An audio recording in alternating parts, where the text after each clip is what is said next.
Let's get salty! Everyone, Zeddy here again with another Perils in Paradise card review. We have 8 more neutral cards revealed. We're almost at the end of the neutral cards, and believe it, there's one legendary left to be revealed, I'm guessing in an hour. You'll want to stay tuned for that, but we're gonna go over these cards. You want to win any of these cards? We're giving away 2 regular pre-orders, 1 mega bundle out of my pocket. To enter that giveaway, like and comment in the video. Link down in the description below, the one with that thumbnail over there. Be subscribed to the channel. Every 1,000 subs we get until all the cards are revealed, I will add another mega bundle, so hit that sub button and make me go broke. So let's take a look at most of the last of the neutrals. There is, again, as I mentioned, 1 more to be revealed. Starting off, we have the 3 mana 3/3 Cryopractor Battle Cry. You give a minion +3/+3 and then freeze it. So this is like the old cryo, I can't remember the spell. I'll try and show it. The shaman spell where you could do that and it was terrible. It was back when like Marabi was introduced, but yeah, you could use this to like neutralize a card for a turn. It will get buffed, so that's pretty bad. You can buff your own minion, but it can't attack for a little bit, so that's not great. Overall, this seems like a pretty bad freeze option. I don't think this sees play. I think it was called Cryostasis now that I think about it. Regardless, that card was terrible. I think this card is terrible. Even in Arena, I doubt you really want to pick this. And there's not a ton of like freeze synergies going on right now where I really think I want to play this in any deck. So as a result, I will give this a 1 out of 5 in standard, a 1 out of 5 in wild. I haven't given a lot of 1s, but this card to me, yeah, seems like an absolute stinker. We have the Sleepy Resident, using something we have never seen in Hearthstone that I'm aware of. It is a 4 mana 3/5 taunt. Death Rattle all other minions fall asleep. So if you know when you play a minion, it's sleeping, right? It takes a turn to awake unless it has charge or rush. Basically, what this minion will do, it'll do that to all the minions. They'll go into sleep mode. So once your turn starts, it'll awaken, and then the next turn you'll be able to attack with it, right? I don't think charge or rush should override this because they've already used that effect. So it's kind of like a way of just slowing down the entire board. It doesn't remove anything. It doesn't really silence anything. It's just, you know, a word we've never seen on a card before. We've never seen them really utilize that mechanic before. So it's pretty cool in that regard. Is it a playable card? I doubt it. Like, it's just not effective enough. It's just a 3/5 taunt. It's a Senjin, basically, that has some upside. Oh my god, they power crept Senjin. What has happened? They certainly haven't made 4 mana 4/5 taunts before. Regardless, I don't think it's a meta card, but it is really interesting to see them use that word, asleep, and maybe it's something they can look at on cards in the future. But as a result, yeah, I don't think it's a meta player. In standard or wild, where you could double the death rattle in wild and stuff, and like they fall asleep twice, it doesn't really work. It doesn't stack. I'll give it a 2 in both formats. It's not as bad as like buffing a minion and freezing it, but it's certainly, again, probably just more of an arena pick. We have another 4 mana 3/5 here, the Resort Valet with Battle Cry. Discover a card from the newest expansion. Again, another word I don't think we've ever seen on a card. So this will always be updating. This is a card similar to like card that could like read the board you're playing on. It will always update. So whatever the newest expansion is, you'll discover a card from that set. You'll of course be restricted to your class or neutrals. And is that good? Not really. It's an arena pick.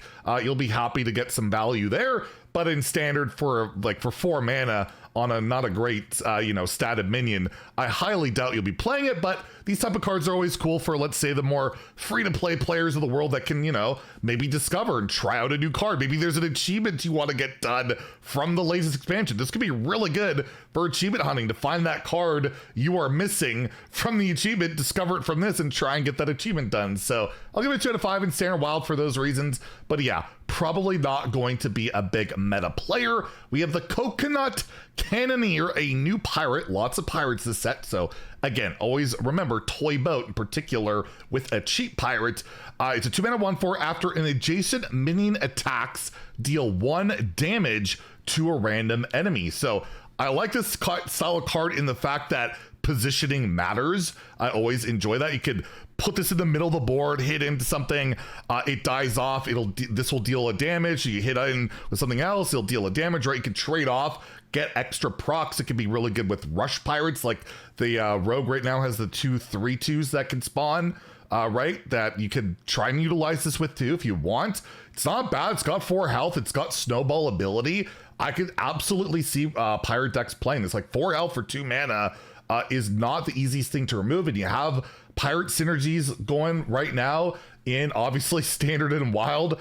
And in wild, you have a lot of, pirate decks that play your 1-drop and you hit patches and you hit your parachute brigands. Like, this is really strong, I think, in wild as well. I think the Seas has a chance to crack those lists where it's like a pseudo ship's cannon with a pirate tag in itself. So definitely going to say this could see play in aggressive pirate decks. I'll give it a 3 out of 5 in both standard and wild, and it can go face, right? A random enemy means anything. Minion heroes, it can absolutely go face. So yeah, pretty darn solid pirate. Hey, they made a card for me. We got a card for me. The Beached Whale, a 7 mana, 420. We have never seen that stat line before. And it has taunt, battle cry, deal 10 damage to this minion. So it's a 7 mana 4/10 taunt, which is still not bad, but obviously if you could cheat this out of your hand, you could recruit it in some regard, you summon it on the board, it'll be a 420 Beached Whale. Giant ass taunt. So you can Eureka this or whatever, in Big Shaman. Probably not worth it, but man, if you don't have a way of hard removal, you're never getting through this. And you can resurrect this as a beast. In Hunter right now, you have the Stranglethorn Heart, right? The res spell. This would come back as a 420, which is rather large. I don't want to completely write this card off. Like, there is some potential with it. I just how do you Oaken summons this? Because all these big taunts that damage themselves. How do you Oaken summons this? But yeah, they actually made a card dedicated to whales, like myself. So as a result, I'll overrate it. I'll say that it pops up somehow in standard and wild as a card you can res or cheat out, because yeah, that's a lot of stats. We'll give it a 3 out of 5 in standard and wild. I see a whale card. Where's the signature for the whale? What are they doing? We need a signature for it. And then we also have another pirate here, a really good one, the Hun Roughhouser, a 3 mana 2/4 pirate. When another friendly pirate attacks, give it +1/+1. This is like the Warrior Rakara on a neutral common pirate.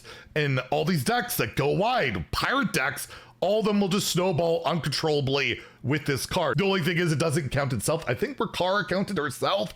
This one doesn't, but still absolutely terrifying in both standard and wild. The fact that if you leave a pirate board on the board at all, would it be a problem? Especially, you give it Wind Fury, Wind Fury. Remember that? Like, this is a really strong card in both standard and wild. Pirate decks are going to be a menace. I'm gonna give it a 4 out of 5 in standard and wild. Yeah, this is absolutely scary. Obviously, it's not great if you don't have the board, but if you're playing those style of decks, you're going to want to have the board one way or you're going to lose if you don't have the board anyways, right? So you're all in on that strategy anyways.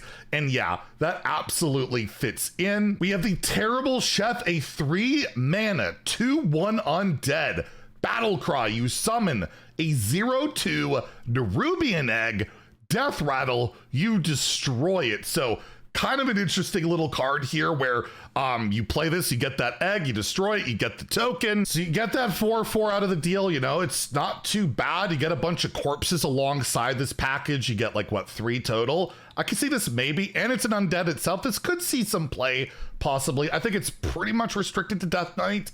Any other Death Rattle strategies, maybe. I'll have to see. I doubt it sees, enough play, or is meta impactful enough in those decks. But yeah, look out. Death Knight could absolutely use this. I'll still give it 2 out of 5 in standard and wild. I don't think it makes the cut, but again, look out. Death Knight probably likes that card. We have the Wave Pool Thrasher, a 4 mana 4/5 elemental battle cry. Give all other minions -1/-1. That includes your own, everything on the board. Death Rattle, give all other minions +1/+1. So you might just give it back, or it might buff a different board. really wacky card. It can backfire, it could be a benefit.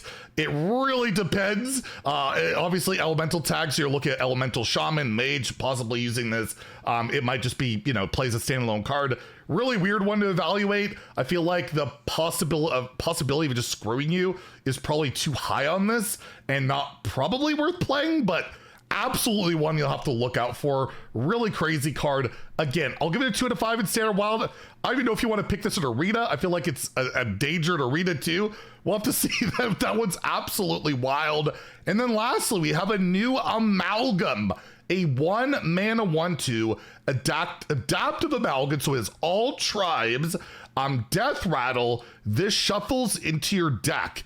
It keeps any enchantment, so you can buff it with like a magnetic or a spell, whatever that is, whatever you got. You can go like infinite with this and keep buffing it and changing it and making it to this crazy abomination of a card. I absolutely just think of Dane when I see a card like this with some of the shenanigans he's done with like the Undertaker. And you could, I guess, would it work with the Undertaker? Well, I have no idea. It'd be really interesting to see.